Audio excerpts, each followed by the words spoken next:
Hi, I'm Lindsey, and welcome to our designer collaboration series.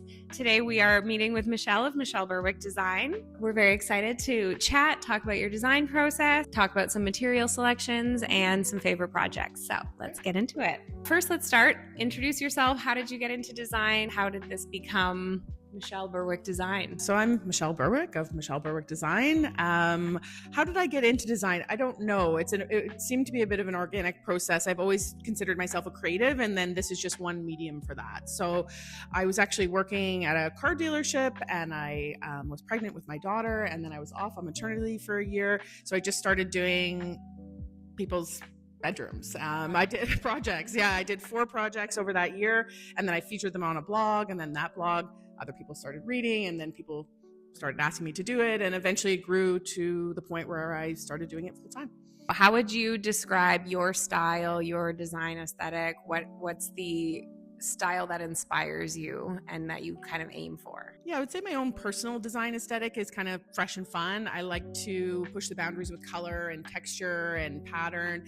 That being said, we pride ourselves on being a studio that really is client focused. So we really try to get to know the client and their style and their family and how they would use the space, and then we interpret style through that medium.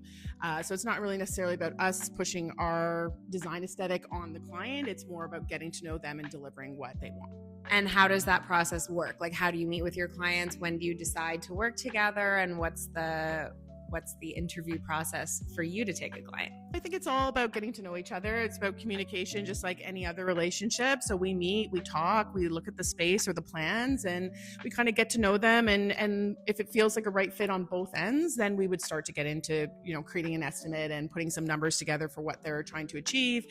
If we get past that step, then we would give them a client survey. Again, very extensive questions, very specific to how they would use that space, their different design aesthetics. And again, it's really all comes down to just getting to know them so that we can better deliver the design that they want. When you're building mood boards and like putting together samples, like when did tiles come into play? Funny, sometimes tiles are first and sometimes they're last. And I don't know how to describe it other than that. Like if we're starting with a bathroom, sometimes the tile is the very first thing that you pick.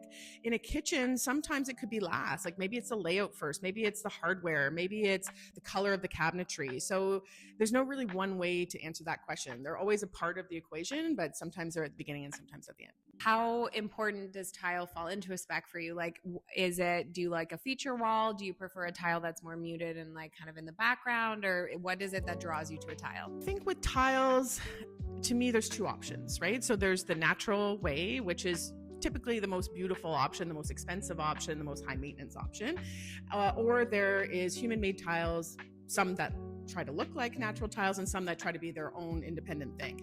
So I think, again, in the interview process with the client, you can usually weed that out pretty quickly. Are they someone that is always cleaning, that dirt really bothers? Or are they someone that wants a space to look old world, and if something patinas over time, that actually is beautiful to them?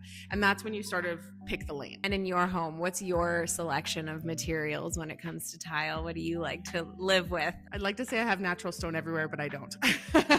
I'd like to live in a world one day where I have natural stone everywhere, but I have 2 kind of preteen teenage kids, a burly husband, a boxer of a dog who is crazy. So it is whatever's easiest maintenance, always porcelain tile. Durability wins.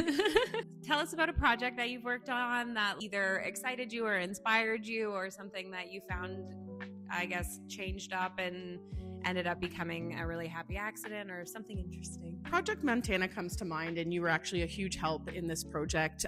In the principal ensuite, the wall tile in the shower we repeated on the vanity wall as a feature wall, and so it was a really important part of that room. In fact, it was, let's say, 50% of the room.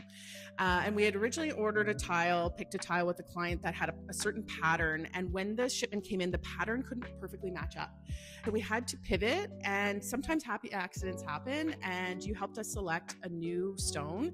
And it was just so beautiful. Like when we put it up on the walls, the client was like, I actually wish we always picked this one. You were there to help. And it was actually ended with a great result. What else about that project really inspired you? Was there any other areas that were really fun? Any other materials that you got to use that were really exciting, or pictures or anything that really stood out to you? Yeah, so with that project, it was a unique one because it was a home that we built on a farm of 150 acres. And they lived on a farm previously, and they had a barn that they got married in, and that barn was taken down. And so we used that barn wood to make furniture, to have architectural features in the home, to make a little bench to sit at the makeup vanity. We basically used that wood everywhere. And so all of the other materials selected were to kind of temper that rustic wood. That's a really great way to bring a personal touch into a project. That's really cool. If you could give one golden rule that you always follow, or your biggest advice to your clients that you give in a meeting, or whether before or at the end of a project, to say moving forward, keep in mind when you're accessorizing or something like that?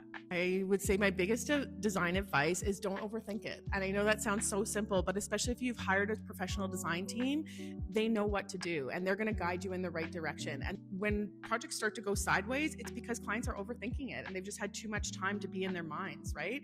The ones that kind of move quickly and you're able to make decisions quickly end up with the best result. Well, thank you so much for having us. This has been great. You have a beautiful studio, and it's been lovely working with you over the years. So thank you very much. And please watch along on the rest of the videos. We've got some fun stuff coming up. And always DM us or Michelle if you have any questions.